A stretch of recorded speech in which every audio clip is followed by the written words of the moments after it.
They stole his land, lied to the city, turned the neighborhood into a weapon, all because he said no. Jacob Ford didn't start this war, but when the HOA president ordered her entire community to invade his property, block his business, and ruin his name, she didn't just cross the line. She declared war. What followed was chaos, smear campaigns, fake legal notices, threats at night, and one man who refused to kneel.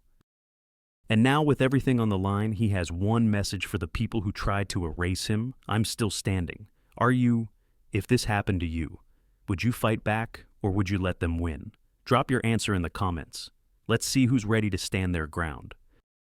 Jacob Ford didn't expect his morning coffee to curdle in his hand, but that's what it did the moment he turned into the lot. The parking lot was full, every space, his lot, private property, blocked by strangers' cars like he didn't exist. He hit the brakes, SUVs, sedans, one rusty minivan crooked across two reserve spaces, no company trucks, no employee vehicles, and worst of all, the lot was still, no activity, just quiet disrespect. His first thought was maybe there was a street fair or an emergency nearby. His second thought was sharper. No. This was intentional. Jacob climbed out of his truck and walked the perimeter. Each car had the same sticker light blue. HOA issued Maple Grove community resident. His lot had been hijacked, not by thieves, by neighbors. He pulled out his phone and called Lily, his assistant. She answered quickly. "Morning," she said. "You seeing this? I'm standing in it. Any idea who authorized this?" "No one. But we've had 3 delivery trucks circling for the last 20 minutes. Can't unload. And half the team's parked on the street." Jacob's eyes narrowed. "I'll handle it." 15 minutes later, he was standing in the lobby of the Maple Grove Community Center, a model of suburban charm, with manicured hedges and community bulletin boards full of smiling families. But Jacob wasn't in the mood for charm. "I need to speak to whoever runs the HOA," he told the receptionist. "Do you have an appointment?" she asked, politely but clearly used to handling complaints. "No," he said, "but I have a lot full of unauthorized vehicles and a business that can't function." The smile faded. "I'll check if Ms. Steele is in." A few minutes later, Jacob was ushered into a corner office, cool, pristine, staged like a real estate ad. Harper Steele sat behind the desk. She didn't rise to greet him, didn't extend her hand. She just looked up with the confident ease of someone who believed in her own authority more than the law. "Mr. Ford," she said, "I understand you've come about the parking lot." "That's right," Jacob replied. "It's full of cars that don't belong to me, or my staff. It's private property, and I need it cleared immediately." Ms. Steele leaned back. Her blazer was cream-colored, spotless. Her expression measured disinterest. "The board approved a temporary overflow solution," she said. "Our residents are facing a parking shortage. Your lot sits adjacent to the community, mostly empty during the day. It made sense?" Jacob's jaw flexed. "You didn't ask. You didn't call. You just decided it was yours to use." "We saw it as a temporary fix," she replied, still composed.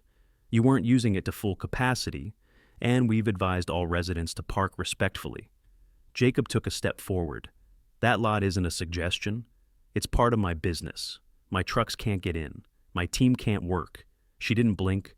"We're doing what's best for the community. And I'm doing what's best for my company," he snapped. "You've got 48 hours to clear it. After that, I start towing." Her expression didn't change, but her tone did cooler now. Clipped. "I suggest you reconsider, Mr. Ford. The HOA has legal standing. If you escalate this, you'll be the one facing consequences." Jacob stared at her for a long second. Then he turned and walked out without another word. She wanted a confrontation. She was about to get one. Jacob didn't waste time. By the time he returned to the warehouse, he was already dialing the towing company. Not some back alley outfit, but a professional service with experience dealing with difficult clients. The dispatcher listened to his story, then replied with the calm efficiency of someone who'd heard worse. "We can send a truck out at 7 a. May? Sharp. You'll need posted signage, documentation, and access clearance. I'll have it, Jacob said. And I want full photo documentation of every car towed. Plates, make, model, timestamp. Understood. That evening, Jacob walked the lot with a clipboard and his phone. He took photos every license plate, every vehicle, every angle. He printed new signs, private property, no parking. Unauthorized vehicles will be towed at owner's expense. Effective immediately. He laminated each one and posted them at all 3 entrances eye level. Bold red text, legally compliant.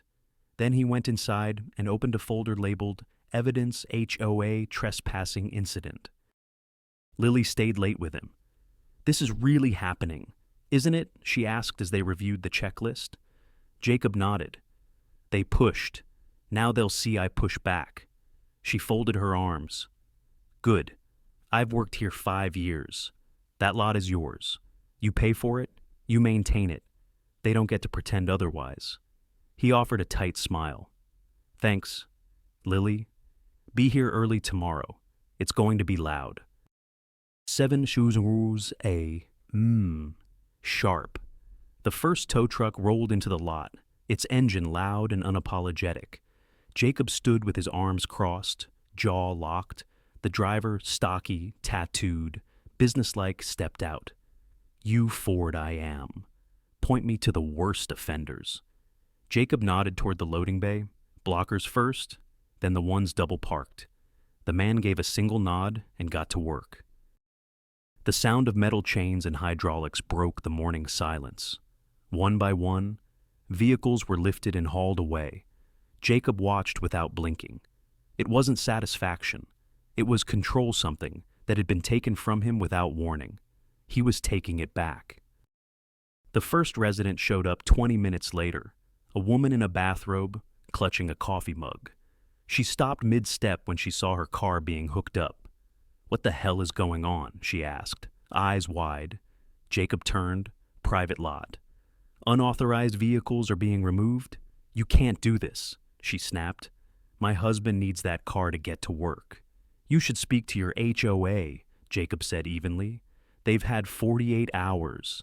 She stared at him, furious, then stormed off, muttering. More residents arrived, some angry, some confused, a few openly hostile. Jacob didn't budge. This is private property, he repeated. You're trespassing. The signs are clear. The warnings were given. One man, red-faced and pacing, shouted, You think you can just take the law into your own hands? Jacob met his gaze, cold and calm. I'm not taking the law. I'm enforcing it. And then she appeared, Harper Steele, flanked by 2 HOA board members, walking like a woman who still believed she was in control. Mr. Ford, she called, voice sharp. This is completely out of line. You had no right. Jacob cut her off. You had 2 days. You did nothing. The HOA will respond to this legally. She warned. Let them. Jacob replied, Everything's documented. Every plate, every sign, every call you ignored. Her jaw clenched. One of her board members leaned in and whispered something. Jacob didn't care. He turned to the tow driver. Keep going. By 9 a.m., half the lot was clear. His employees began arriving, finally able to park. The first delivery truck backed into the dock without issue. It felt like a small victory, but Jacob knew better. This was the opening move. Back in his office, he reviewed the camera footage. Multiple angles captured every interaction. He downloaded everything to an encrypted drive. That afternoon, a courier dropped off a letter from the HOA official letterhead. Legal language, undue hardship. It read, Disruption of community harmony. We are reviewing potential legal actions against your business. Jacob set the letter down. Then he called Grace, his lawyer. She picked up after 2 rings. Let me guess, she said. They're threatening you. They say I've endangered the neighborhood. Grace snorted. Good. That means they're scared. Keep everything documented. You've done it by the book. If they push this into court, they'll regret it. Jacob exhaled. I'm ready. Grace paused, then added, "Jacob, don't be surprised if this gets uglier before it gets better. People like that don't like being told no." Jacob's voice was steady. "Neither do I." That evening, he walked the empty lot. The sun dipped low. Quiet, order restored, for now, but he could feel that something was coming, and he'd be ready. Jacob Ford didn't expect applause, but he wasn't prepared for the war of whispers either. The morning after the towing operation, his parking lot was clear, his warehouse back in rhythm. Trucks in, trucks out, no chaos, just business. For 2 days, everything was quiet. Then the flyers appeared, stapled to light poles, taped to mailboxes, slipped under windshields. "This is not how neighbors behave. Support community harmony. Reject bullying. One man against all of us." Each one stamped with the official HOA logo. Each one targeting him. Lily walked into his office holding a fistful. "They're all over the neighborhood," she said, voice tight. "One even showed up taped to our front door." Jacob took one and read it slowly. "Mr. Ford's actions have created undue hardship for Maple Grove residents. He chose aggression over communication, retaliation over compassion." He looked up at her. "They're painting me as a threat. They're painting you as a villain," she said, and people are starting to believe it. That afternoon, 2 customers canceled contracts. No reason given, just a polite message. "Given recent events in your area, we've decided to go in a different direction." Jacob stared at the email, then at the flyers again. It was working, not legally, but socially. They were trying to erase his reputation. He called Grace. "They've gone public," he said. "Slander, harassment, using HOA funds to wage a smear campaign." Grace didn't sound surprised. "That's how they work, paper trails and pressure. But we can push back. How? Cease and desist. Formal complaint to the city. And if they don't stop, we sue for defamation." Jacob rubbed his temple. "This isn't just about business anymore." "No," she agreed. "It's about principle and power." The next morning, his staff reported a new problem. One of the company vans had been keyed overnight. Another had its tires slashed. No cameras had caught it. No witnesses. Just silence and damage. Jacob walked the perimeter himself. Found a flyer shoved into the fence gate. "You don't belong here." Grace didn't waste time. By noon the next day, she had a formal cease and desist letter delivered to the HOA board via email and certified courier. The language was sharp, legally sound, unmistakable. Any continued distribution of defamatory material will be treated as malicious intent. Legal damages will be pursued to the fullest extent. Jacob posted a scanned copy to the warehouse bulletin board, just above the flyers they'd collected. His team didn't need to be told what was happening anymore. They were living it.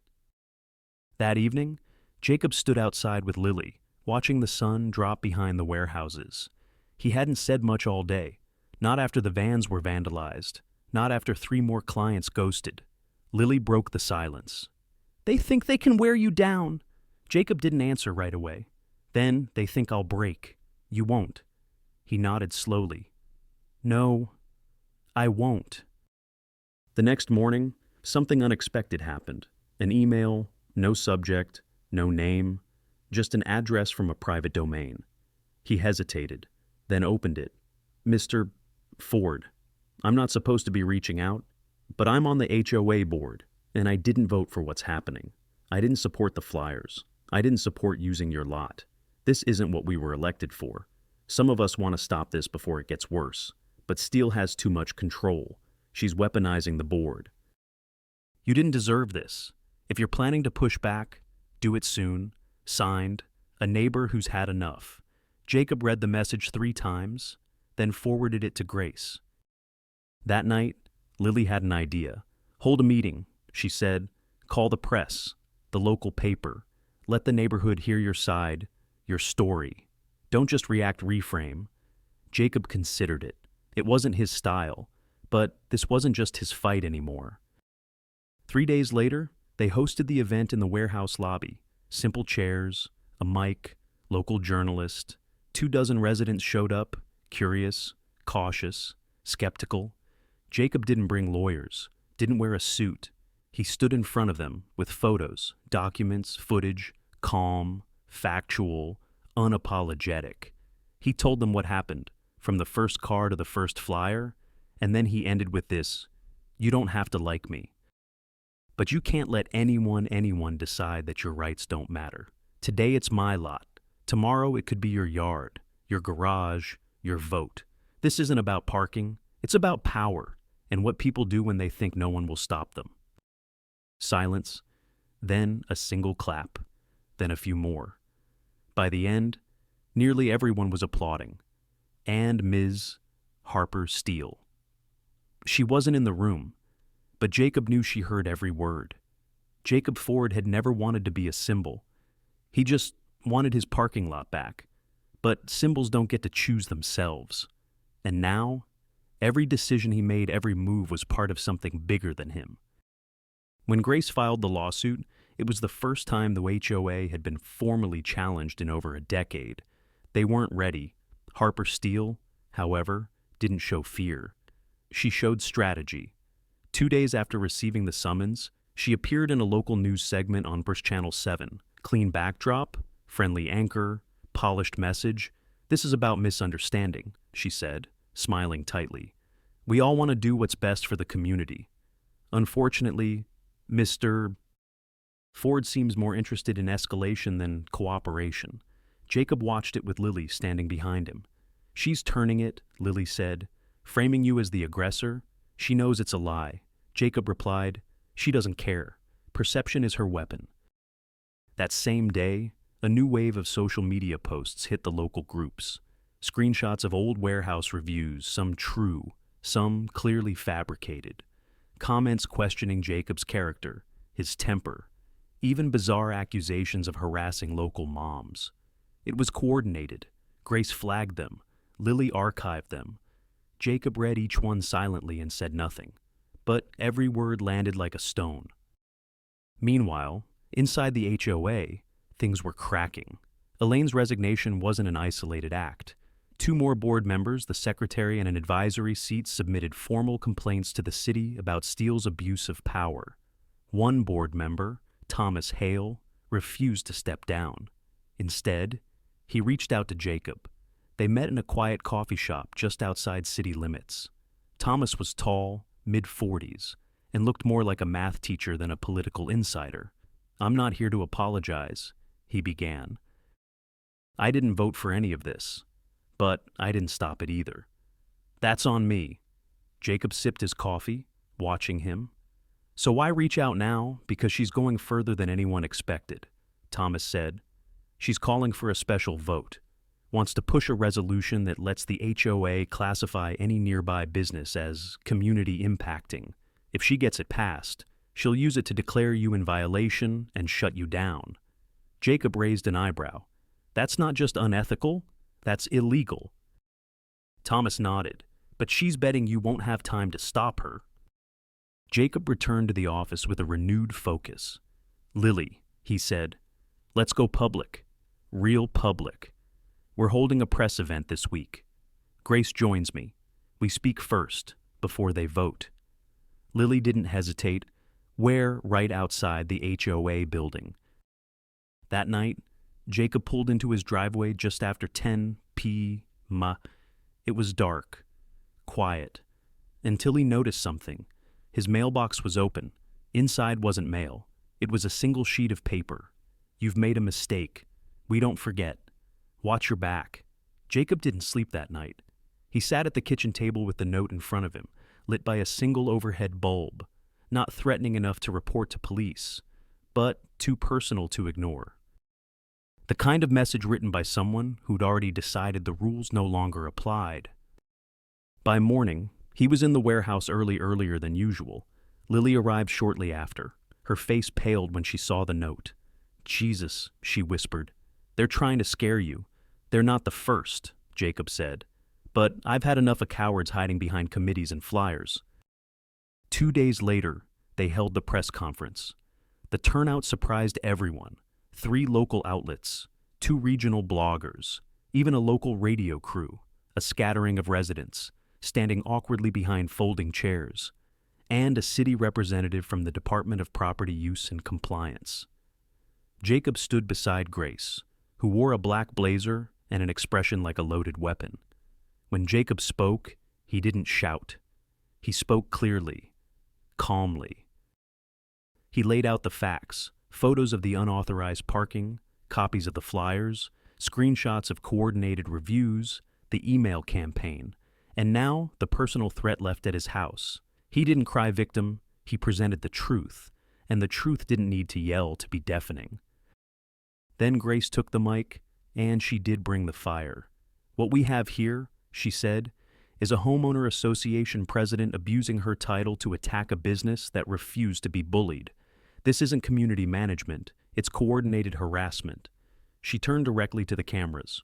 We've filed suit, we've contacted the city, and if necessary, we'll escalate to state and federal review.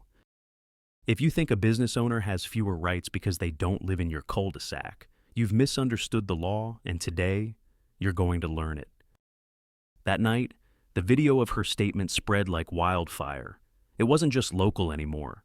State-level pages picked it up, business law forums, a viral Reddit thread titled, "HOA Queen Tries to Seize Private Lot, Gets Lawyered into Oblivion." Harper Steele didn't respond publicly. But inside HOA headquarters, panic had begun to set in. That weekend, Thomas Hale sent another message, a file, an audio recording, a private board meeting held after hours, Harper speaking openly, arrogantly, "I don't care what the law says. He embarrassed us. He needs to be an example. If the vote doesn't pass, we'll go around it. Just cut him off. No business means no leverage." Jacob stared at the waveform pulsing on his screen, and then he smiled, not because it was over, but because now he had proof. The following Monday, Jacob released the audio through his attorney. It hit hard. Within hours, the city opened a formal investigation. The HOA's own compliance officer resigned. 2 board members called for a vote of no confidence against Steele. By that evening, Jacob was standing in his now familiar lot, watching as a local news van pulled away after filming a segment titled, "Business Owner Turns Tables on HOA." Tyrant Lily brought him coffee and leaned against the railing beside him. "You think it's done?" Jacob shook his head. "No," he said. "But it's close." That night, he drove home slower than usual, checked the mailbox. It was empty, but as he stepped onto his porch, he saw something new. A package, plain brown paper, no return address. He crouched beside it, tense, hesitating. Inside, he found only one thing.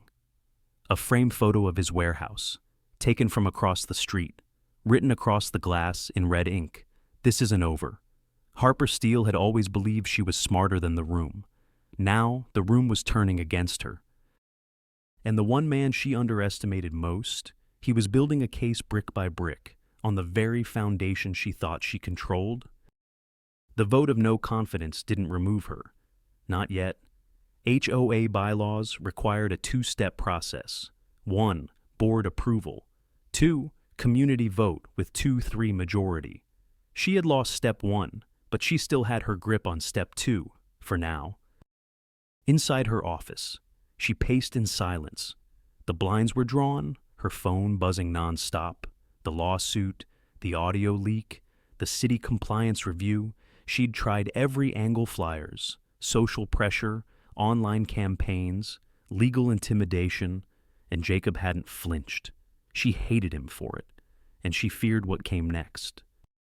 Jacob, meanwhile, was tightening the noose. Grace had filed to escalate the case to county-level civil court. No more HOA arbitration, no more local mediators Harper could manipulate. He submitted 5 affidavits from business neighbors and residents confirming Steele's personal interference and defamation tactics. He forwarded video clips from his security cameras, the watchers who showed up daily across the street, all cataloged. One of them had even left a handwritten note on his windshield. "You brought this on yourself." That same week, someone spray-painted the side of his warehouse. "Show trash out. Jacob arrived before dawn to find it red, sloppy, poorly done but unmistakable.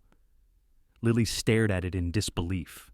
Grace just took photos and said, "That's another charge. Criminal mischief. Add it to the list." But it wasn't just vandalism anymore. It was political.